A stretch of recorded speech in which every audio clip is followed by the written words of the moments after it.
O tema da minha aula aqui é sobre o raciocínio clínico na prescrição de exercícios para dor, em especial para as dores persistentes, aquelas dores crônicas que persistem aos movimentos do corpo que são induzidas pelo aparelho locomotor. Então, nada mais justo do que a gente tentar nomear um pouco o que seria a dor. O Léo já falou um pouco sobre isso, o Ney, e eu queria complementar esse raciocínio de que a dor, ela é uma experiência, é uma percepção. Se vocês forem no dicionário buscar o que é uma experiência, vocês vão encontrar que tem relação com um hábito.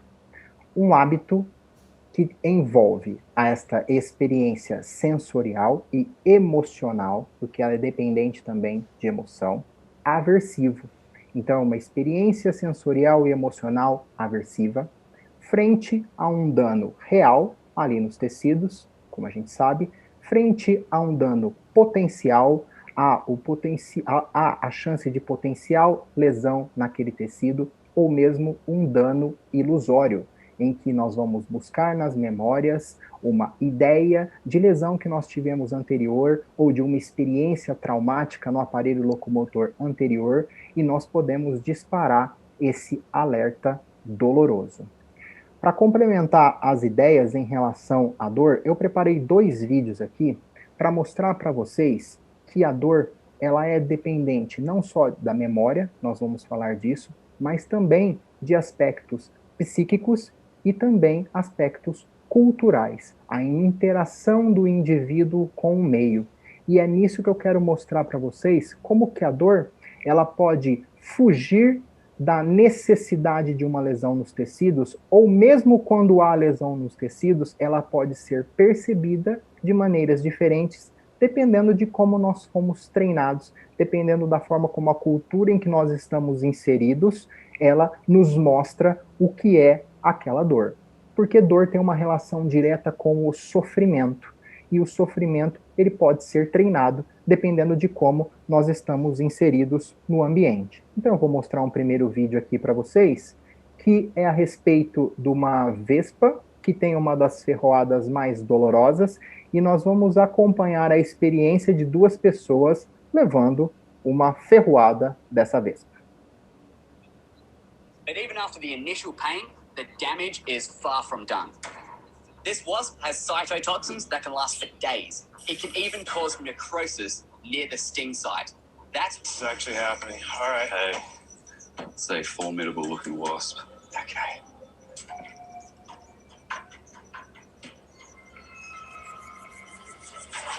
Oh! Ow! Yep. Ah!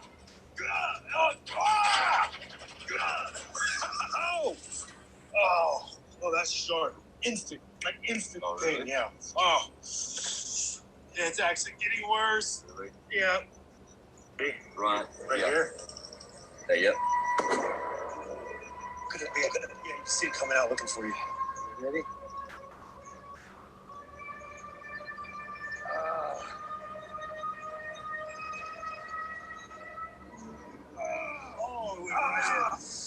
It's still in there. Oh, let's.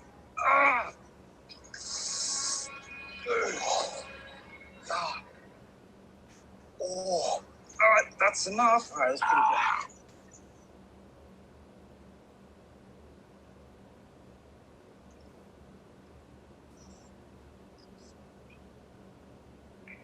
Vocês perceberam como a experiência para estas pessoas não foi uma experiência tão simples assim? Eles sentiram aquele desconforto mediante aquela lesão tecidual e toda aquela cascata de eventos que ocorreu naquele local. Agora eu vou mostrar para vocês o outro lado. O lado de quando, a partir da cultura, do meio em que estamos inseridos, a partir desse trabalho cognitivo que pode ser processado por meios externos, por um treinamento, como uma tribo indígena lida com a dor. Ali nós vimos uma vespa dando uma ferroada. Aqui nós vamos ver a experiência indígena, que é um ritual sagrado, em que eles colocam a mão em luvas com 130 formigas, sendo que cada uma delas tem uma ferroada 30 vezes mais dolorosa do que aquela vespa que vocês viram. Então, olha a interação dessas pessoas com a dor. Eu quero que vocês notem. As formigas já saíram do estado de sonolência. A fumaça as agita ainda mais. Elas estão totalmente acordadas e nervosas. Cada menino deve manter a mão dentro da luva por 10 minutos. Cada ferroada é 30 vezes mais dolorosa que a da vespa. Em cada luva, há mais de 120 tocandiras.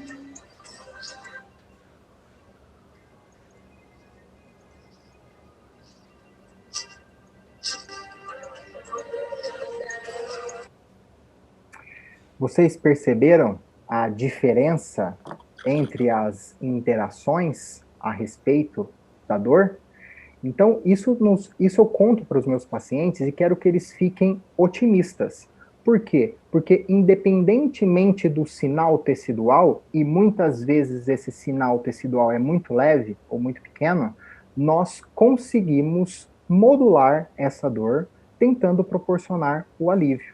Então, isso nos mostra que as dores que extrapolam o curso natural da queixa quando há uma alteração tecidual é aquilo que a gente pode nomear como dores crônicas, uma experiência sensorial e emocional aversiva que tem relação, neste caso, com um dano real. Só que, e quando a dor existe, mas não há alteração na estrutura ou a alteração ela é desproporcional ao tamanho da dor? Note que aí os outros dois componentes, os fatores psíquicos e os fatores culturais entram em cena ainda mais. E por isso que nós temos que ampliar o nosso espectro de condução clínica, não pensando somente no modelo biomédico. Como o Ney disse, e como o Léo também falou, o modelo biomédico é um modelo de condução clínica que ele vem lá da época do Descartes, em que ele não considerava a cabeça, e considerava que as alterações no corpo ou eram por agentes externos ou por uma alteração aleatória própria daquele tecido.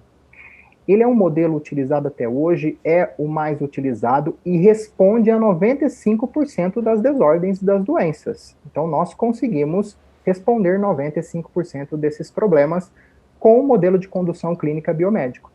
Só que, e esses 5% em que talvez a alteração do tecido é muito pequena para a intensidade dolorosa ou nem há uma alteração no tecido? Quando a gente vai fazer um exame de coluna, quando tem dor na coluna, faz o exame radiológico, olha e não tem nenhuma alteração, mas a dor existe, a dor é real. Ou então, a gente olha e vê ali uma protrusão discal ou uma hérnia de disco e já crava, já faz a relação de causa e efeito de que aquela hérnia é a causa das dores. Só que a hérnia discal, na maioria das vezes, ela vai ser um sinal muito pequeno. Se nós fizermos exames em 100 pessoas assintomáticas, nós vamos, de uma certa idade, nós vamos perceber que uma boa parte delas tem alterações degenerativas na coluna. Nós somos um organismo vivo que estamos batendo, que estamos trabalhando desde a época do nascimento. É natural avarias ao longo do tempo que são totalmente adaptáveis na esmagadora maioria das vezes.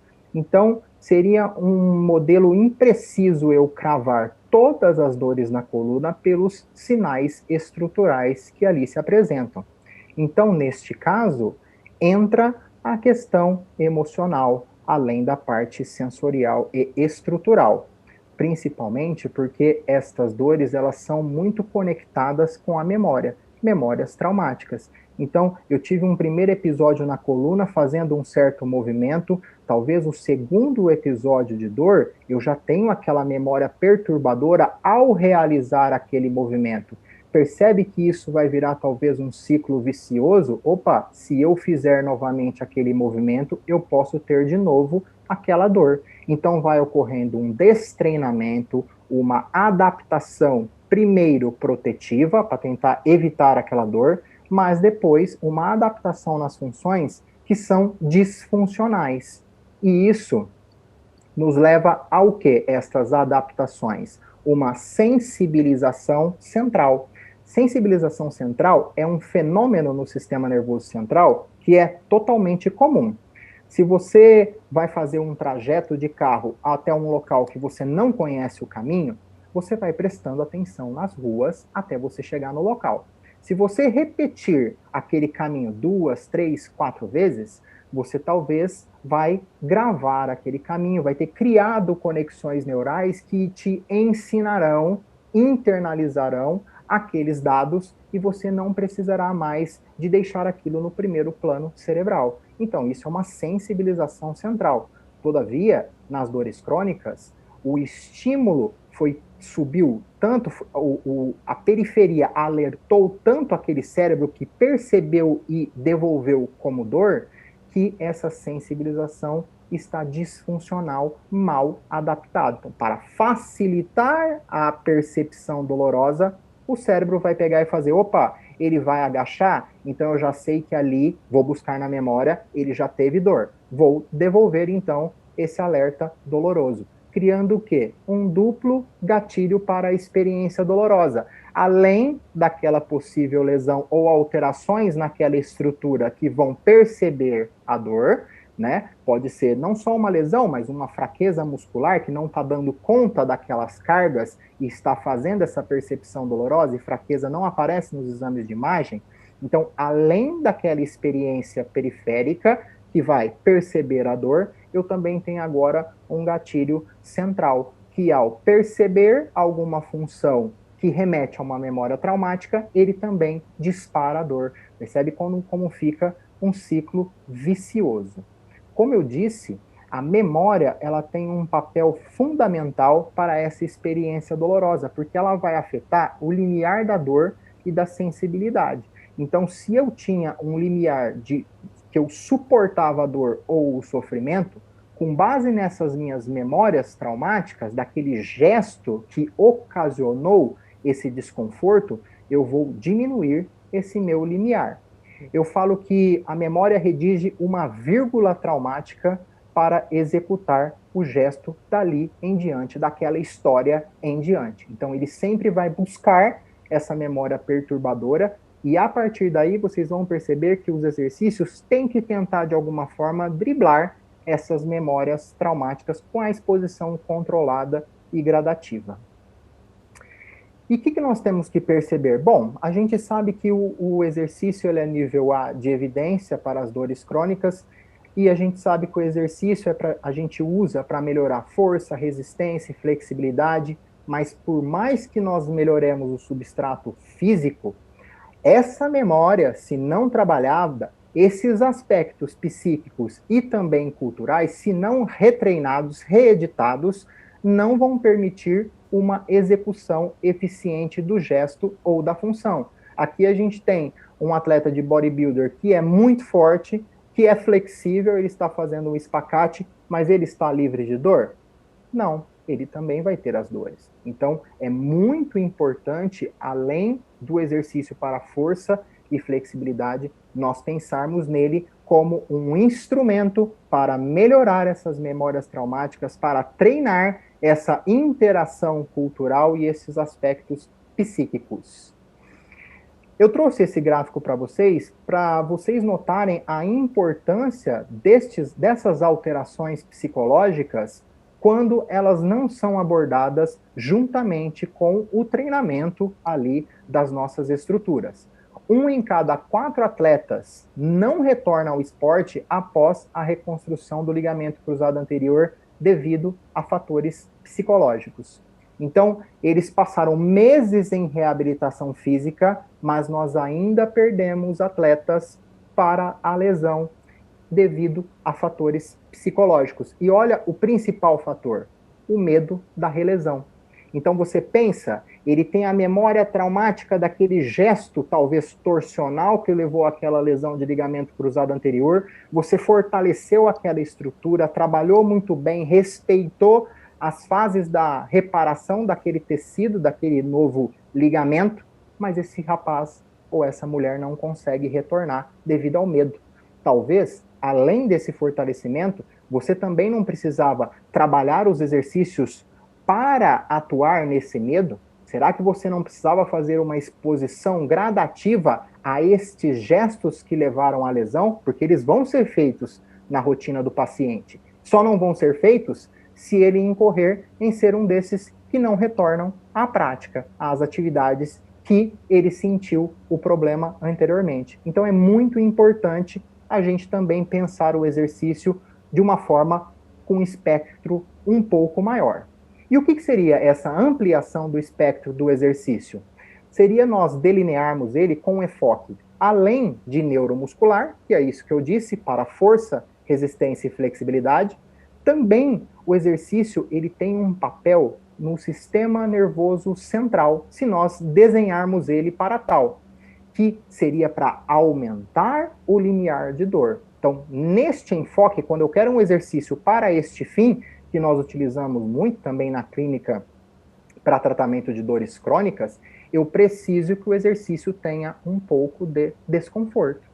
Então, olha como é importante o paciente se familiarizar com o problema, trazer ele para dentro do problema, para que ele entenda que aquilo que ele possui, e isso é a educação em neurociência da dor, aquilo que ele possui é um sinal muito leve, ou aquilo que eu vou oferecer não afetará a sua estrutura caso ela esteja comprometida. Então é muito importante, ele tem que ter um pouco de desconforto para eu treinar esse fator psíquico para que esse limiar aumente. Eu sempre dou o exemplo de um trabalhador que é soldador, ele está no primeiro dia de trabalho e fica ali recebendo pingos de solda no braço o dia inteiro, aquilo dói muito, mas depois, com o tempo, ele não pode perder o emprego por causa da pandemia, ele continua sentindo aquilo e, com o tempo, ele vai sendo involuntariamente treinado e as sensações têm chance de, ao passar dos dias, irem diminuindo. Talvez, se aqueles pingos de solda causarem uma alteração ali nos tecidos, tudo bem, pode acontecer, mas o treinamento levou ele a perceber isso de uma maneira diferente. E o exercício também a gente pode produzir um arsenal terapêutico para um enfoque comportamental, que é para atuar nos desfechos funcionais mal adaptados. Então eu tenho um paciente que por dor nas costas, uma dor lombar, ele retirou a carga do peso daquele membro, e no começo isso era protetivo, mas depois, com o passar do tempo, ficou mal adaptado, começou a causar talvez problemas no membro contralateral. Então eu preciso de exercícios para eu treinar esse paciente no tempo dele para melhorar estes comportamentos. Então, exercícios com enfoque no sistema nervoso central ou comportamentais, a gente não vai se ater tanto a periodizações, número de séries, qual a carga, como nós trabalhamos os exercícios neuromusculares, em que as associações, elas denotam qual é a periodização, série, carga. Nesses casos, eu estou trabalhando com a individualidade do paciente, porque cada um tem a sua para melhorar o limiar de dor, ou então tirar aquelas amarras em relação ao comportamento. Isso aqui, muita gente me pergunta, Rogério, e se meu paciente não gosta de exercício? Então, talvez a sua clínica você não atue com exercício, você prefere fazer alguma coisa mais passiva. O que eu oriento para você, no caso das dores crônicas, é, primeiramente, você tem que encaminhar esse paciente para que o seu tratamento que você ofereceu, eu não vou nem aqui entrar a respeito da evidência do tratamento que você faz na sua clínica, mas aquilo que você oferece na sua clínica, se não for o exercício nas dores crônicas, você tem que trabalhar em conjunto com alguém que vá abordar o exercício. Por quê? Num tratamento de câncer, o principal método que a gente tem para intervenção é a quimioterapia ou radioterapia. Então, não tem que querer, é aquilo que tem de melhor nas evidências. O paciente pode até não fazer, mas ele precisa ser informado dos danos que ele vai ter, das perdas, talvez, da possibilidade de melhora, se ele não for oferecido a melhor intervenção, que no caso das dores crônicas músculo-esqueléticas é o exercício físico. Então aqui eu trouxe para você, só para complementar, para dar o alicerce nisso de que o exercício é a principal intervenção, uma revisão sistemática de todas as meta-análises até 2017 de ensaios clínicos aleatorizados que avaliaram efeitos da terapia com exercício em doenças crônicas. E o principal desfecho era dor e função. Então, terapia com exercício versus nenhum exercício, ou terapia com exercícios versus tratamento usual para dores, viram 85 meta-análises e o que eles encontraram? Melhora significativa da capacidade funcional, comparando com outras formas de tratamento, e não houve diferenças em relação a efeitos adversos. Então, o exercício bem planejado, bem orientado, bem educado, ele é uma ferramenta segura e barata para nós intervirmos no paciente crônico. E aqui eu trouxe um outro paper também, de 2017, que é uma meta-análise que fala a respeito da exposição temporária à dor, porque muita gente fica com esse receio, mas se o meu paciente ele está com dor, eu vou expor ele à dor, não é melhor o repouso? O repouso, nós vamos tirar o paciente das suas capacidades funcionais diárias, provavelmente ele vai ter um rebaixamento desse quadro doloroso, só que o que está acontecendo concomitantemente? Eu estou destreinando esse paciente. Se você é um profissional que é o recomendador de repouso, você tem que também complementar a sua recomendação, que é dizer, nunca mais faça aquilo que você fazia nas suas cargas diárias. Só assim, para aquele desconforto, termos a certeza que ele não irá voltar. Porque após o repouso, esse paciente vai se sentir melhor e vai se encorajar, talvez, a fazer as suas atividades que fazia antes, e ele está agora mais destreinado. Talvez aquela dor nota 7, de 0 a 10, que o seu paciente sentia, agora, destreinado, ele vai sentir 8 ou 9. Porque quem segurava aquela nota 7, talvez era aquela aptidão física que ele tinha. E bastava você oferecer uma aptidão física maior para ele dar conta daquelas cargas externas que estavam exacerbando esses sintomas dolorosos.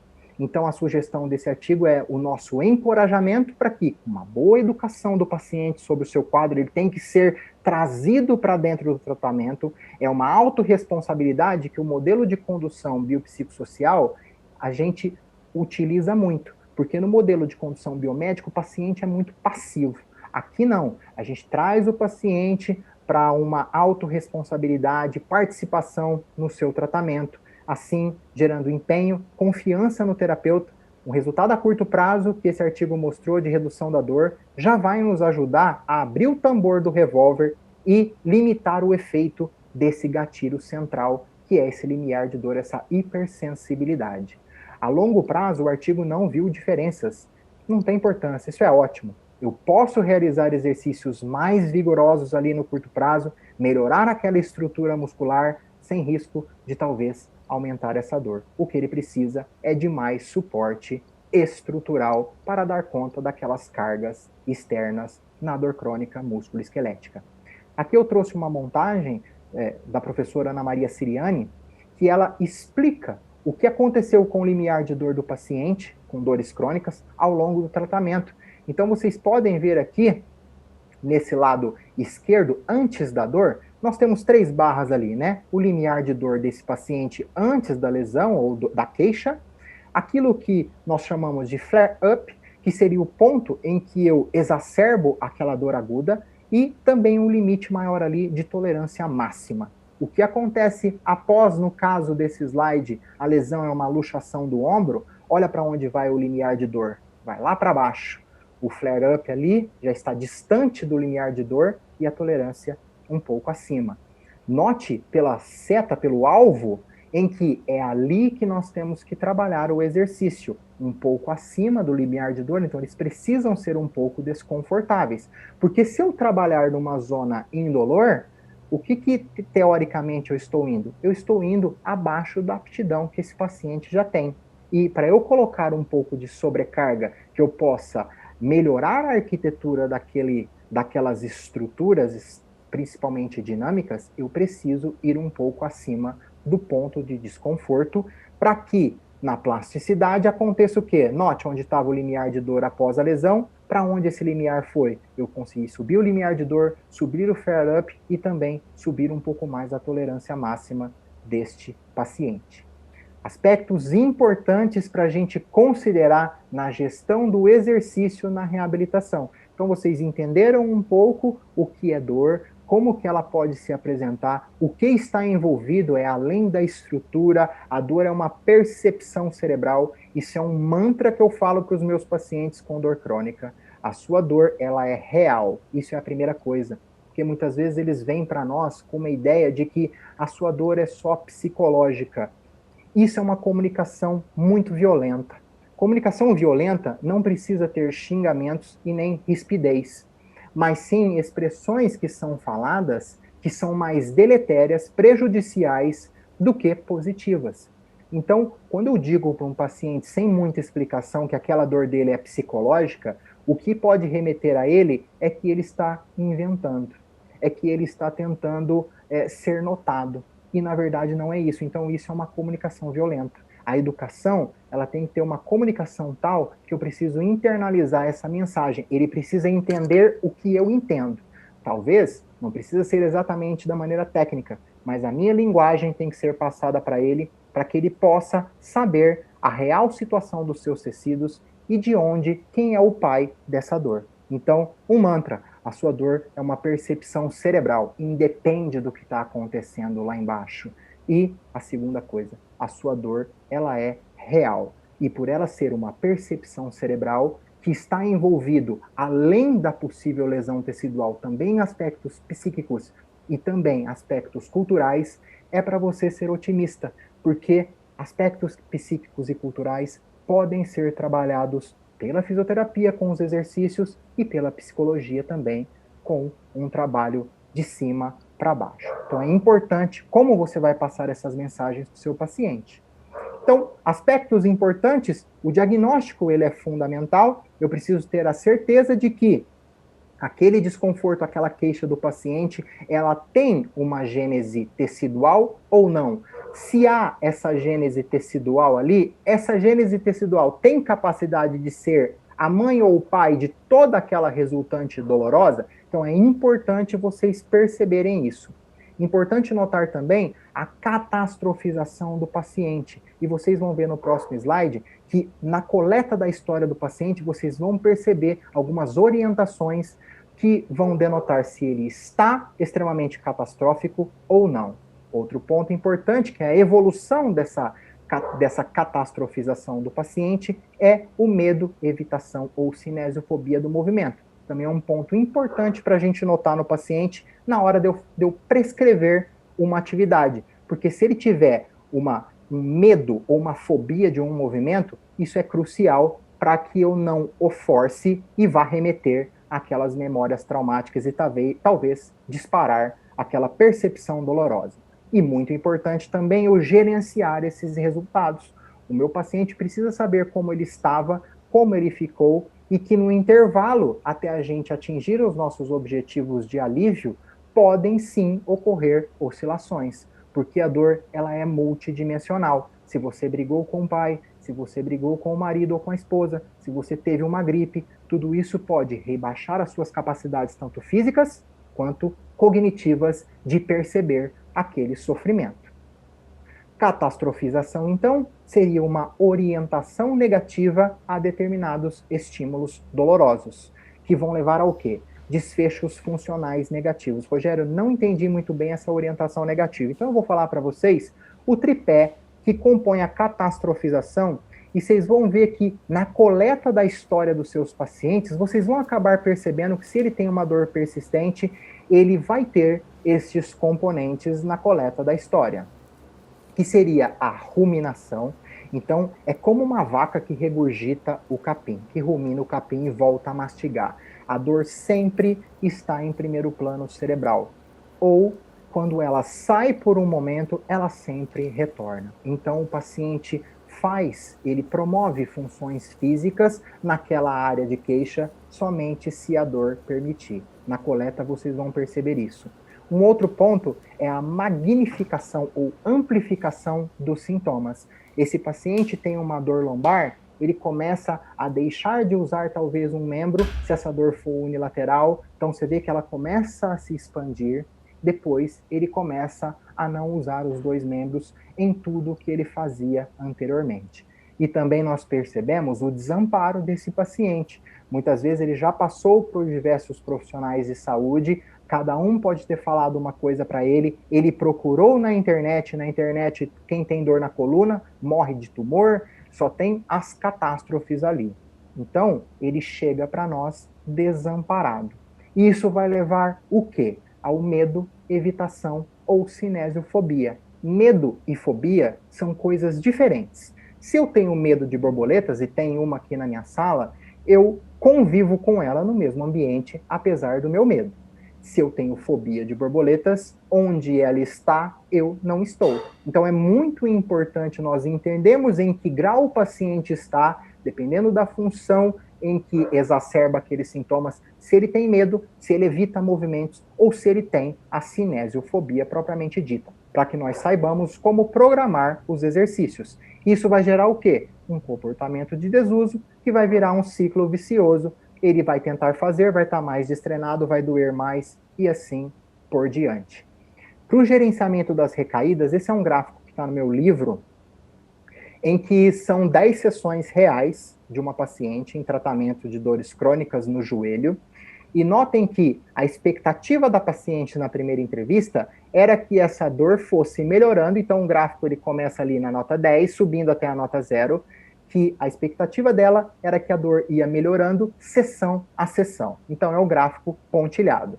Mas notem na linha contínua qual foi a evolução real ao longo das sessões. Então essa paciente saiu de uma nota 8, foi para uma nota 7, subiu para uma nota 5, desceu de novo para uma nota 7, subiu para uma nota 5, ficou na nota 5 na próxima sessão, foi para a nota 4, caiu para 5 novamente, subiu na penúltima sessão na 4 e estabilizou na 10ª sessão na nota 4.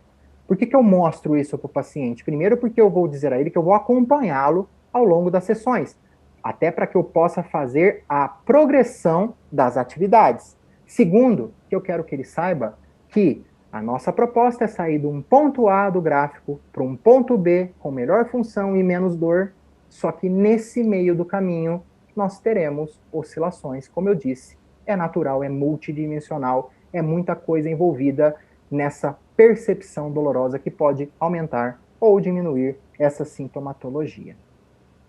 Agora vamos falar, enfim, sobre exposição gradativa e ao vivo. Então, eu colhi a história desse paciente, aqui no caso, meu exemplo é uma dor lombar inespecífica, eu colhi a história desse paciente, eu percebi que ele tinha medo de movimento, e aí eu comecei a estimulá-lo com a exposição gradativa. Exposição gradativa não é simplesmente eu fracionar o movimento. Exposição gradativa, ou atividade controlada, seria eu hierarquizar o medo do paciente. Esse é o primeiro ponto. Eu preciso tirar ele daquele gesto catastrófico, tirar ele daquele gesto que remete diretamente às memórias e vou colocá-lo para trabalhar aquela função em um posicionamento que não remeta a essas melhoras, a essas memórias que causem um maior conforto, um alívio desse medo de realizar o gesto.